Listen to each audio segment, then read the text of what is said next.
Hey guys, Chad with New England Homesteaders here. It is January 16th. It's middle of the afternoon, just coming out to check on the animals, and I figured I would get around to shooting an update video, sort of a winter update video, and give you a little peek at what's been going on. I shot a video back in December and never got it uploaded, so part one of this homestead update is going to be the flashback to December 14th to show you the preparations that we did. And then later this week I'll get the second video uploaded, which I'm going to shoot right now, and show you how all that has been going for us this winter. So let's take a look. Let's flash back. It's Friday morning, December 14th.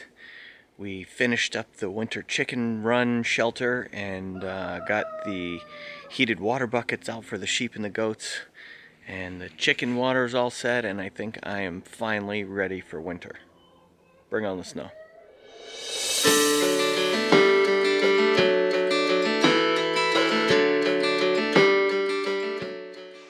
So it's been crazy busy lately, but we managed to get the chicken shelter finished and got all the water solutions for all the animals set up. So I wanted to show you kind of how we're managing water. That's definitely probably the biggest challenge for living out here on a homestead like this and having animals, is dealing with the water during the winter time. We've had some brutally cold temperatures here in the last couple of weeks. Even just this week we've had several mornings where it was in the single digits.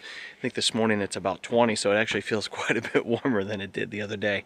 But let me show you how we're managing water. I think I've shown you in a previous video. I've got this stock tank set up. There's a 1500 watt heater in the bottom. It doesn't really act to heat the water. I mean, it just keeps it from freezing. And haven't had any signs of ice in here at all. We've got hard water, and I don't know if you can see it, but I can see some scale and stuff on the heating element there. But it's working great. I raised it up off the ground just so it wasn't sitting on the cold ground. It's sitting on these pallets. There's a bunch of leaves under there. I'm not sure if that is providing any insulation, but we've got that just plugged in, and you can see the water level is getting a little bit low, so it's a challenge to get a full bucket. To do that, we're only getting about half full, so end up using a second bucket to pour into the other one. And when we get down to this level, I go ahead and fill it. So let me show you what we've done for that, because obviously a regular hose would freeze out here. So I picked up one of these Flexi Hoses. Got this on Amazon, I think probably for about, I don't even know, $30 or $40, but it expands. So I can run this right over here, get this plugged in.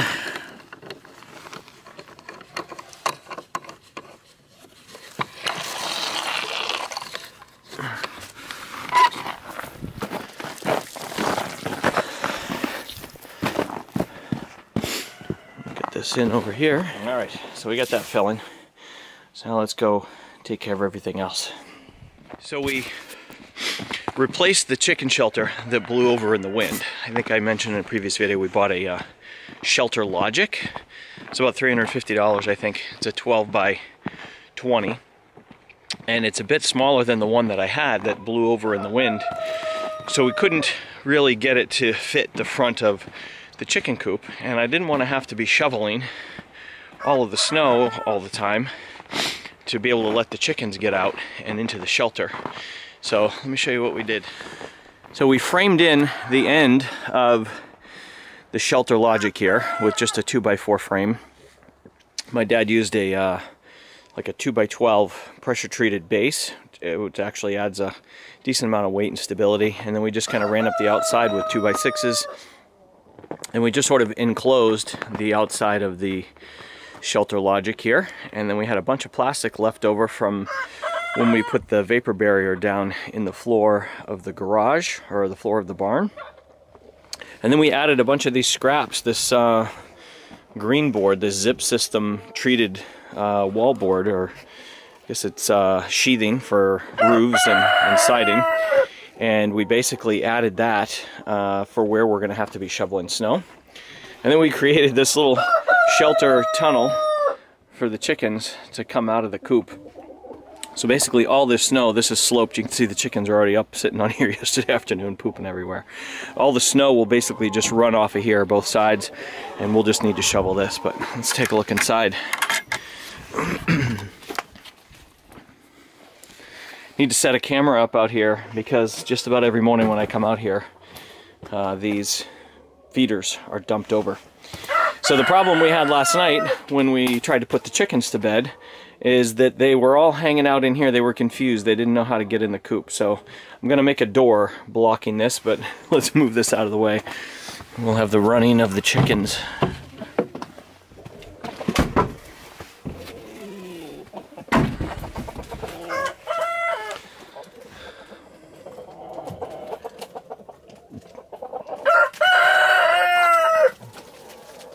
Come on, guys, let's go.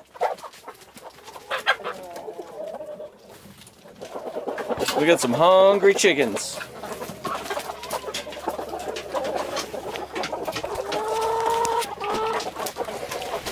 All right, so the first water solution that we have for the wintertime is for the chickens.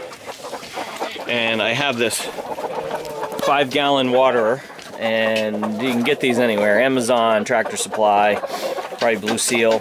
And basically on the bottom, we just have this heated pie plate, and I want to say it's like Harrison Farms or something like that. It's $30 or $40, and it just plugs in right here, and it doesn't freeze at all.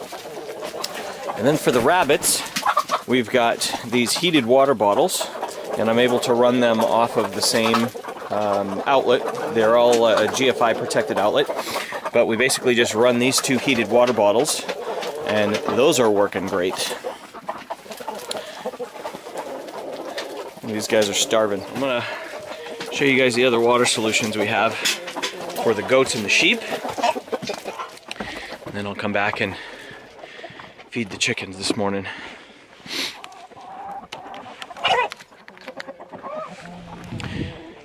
So we had a problem earlier in the week when it was about 6 degrees in the morning, and I think the extension cords I had, because of course with all, if you read the instructions on all these heaters, they all say don't run with extension cords, but who has power outlets right next to all their animals on a farm?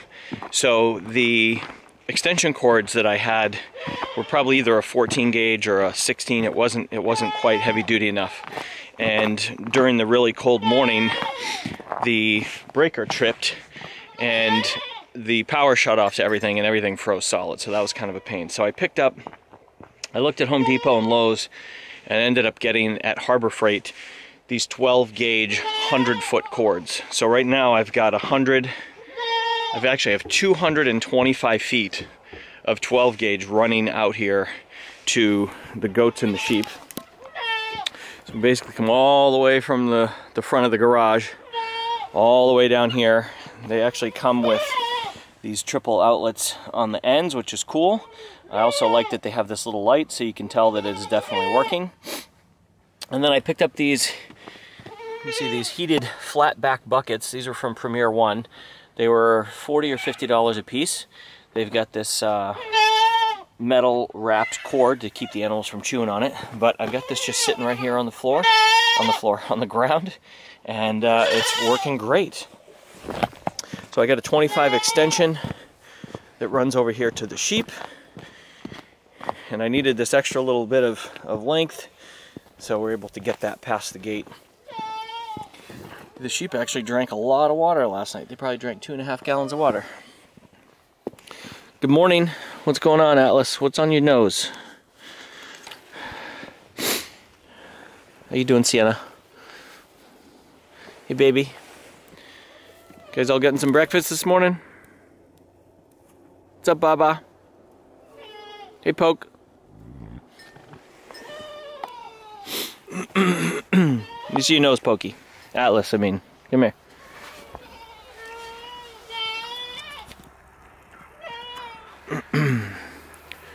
Pokey had some little marks on his nose, and I don't think we can see Willow. Willow's got it too. I'm going to call the vet. I'm not sure if they've just been scraping their noses on the fence, or if they've got some sort of lice or something, but it's really weird. It's only on their noses. So we'll get that checked out. Let's go let the goats out. I didn't even get the goat food. Stay tuned. I went back in there to grab the goat food, and I came out of the little shed with the scoop, and the chickens were all gathered around me like little kids in a candy store, looking up at me, wondering why I wasn't giving them food yet. So chickens will have to wait. And here the goats are a bit more impatient than the chickens.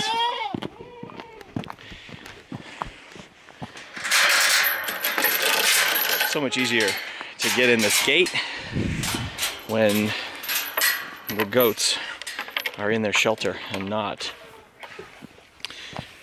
out here rushing the gate when we're trying to come in.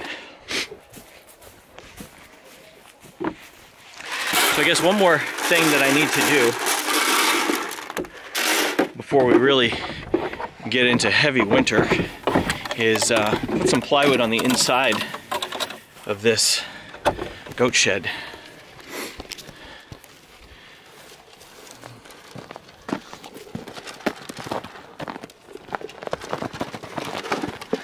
How you guys doing?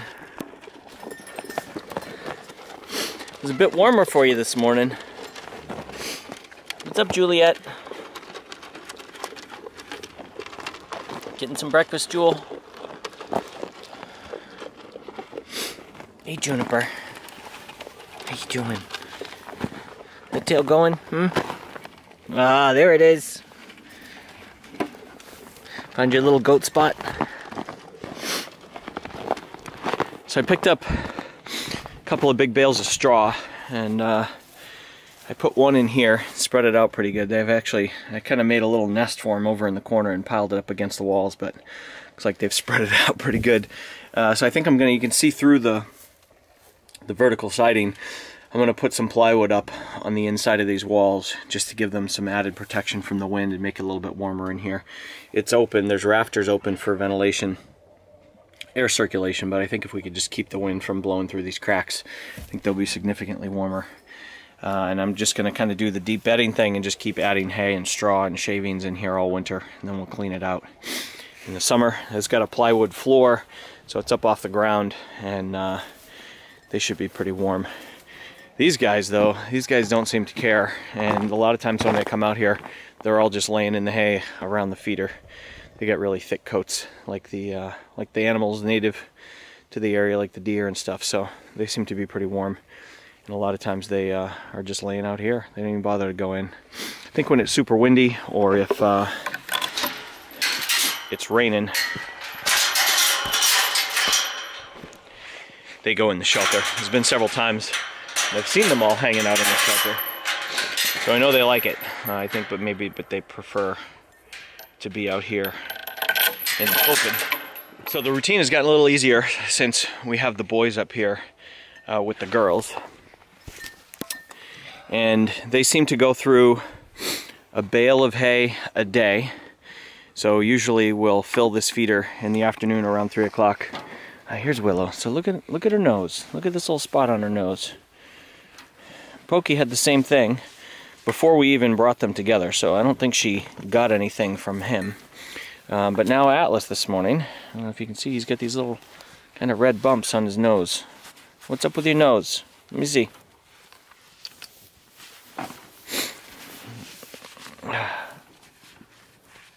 He loves a head scratch. How's that feel? Is that good? But he's always doing that, so I think maybe potentially he's just scratching himself, because I saw he was bleeding over his eye yesterday. So I think he's just rubbing his nose, and maybe she did the same thing. I wonder if they're rubbing their nose, maybe they got scratched on something. I can see there's a few little places where the wire twists that hold the T-post, the cattle panels to the T-post, are sticking out a little bit, so I need to go around and check on all of that.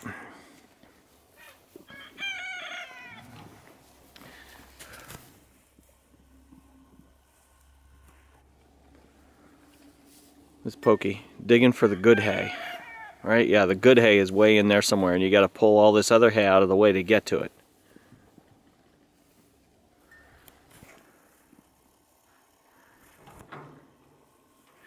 There's cute little Clarice. Eating some off the ground. I'm gonna feed the chickens and go check on the water, make sure I don't leave that hose running. And then I gotta get to work today. Here, look at this. What do you think, this is a playground?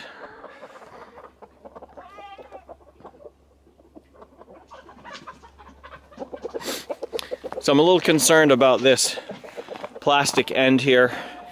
Certainly does not protect them from predators if they don't go in the coop at night and they're all hanging out here. So I may end up having to shore this up and cover this with some plywood. But here's the quail this morning.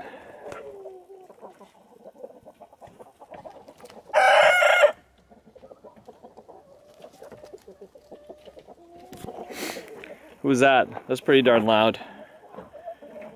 That was kind of a half-assed rooster crow though.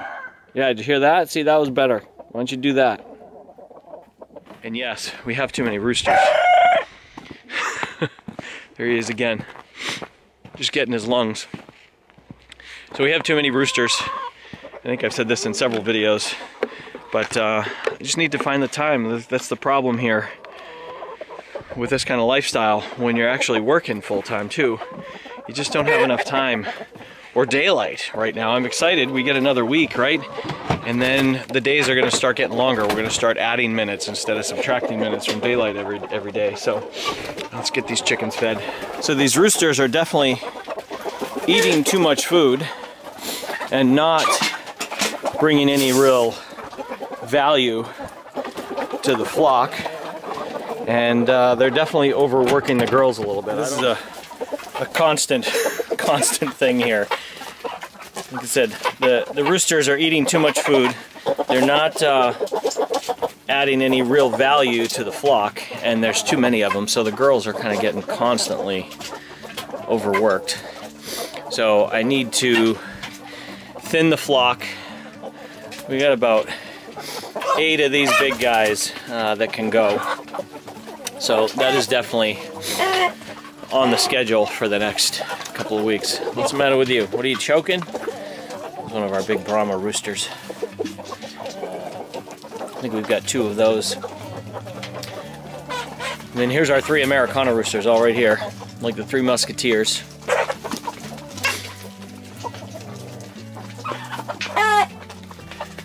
And then tons of these big guys. And then there's Big Papa.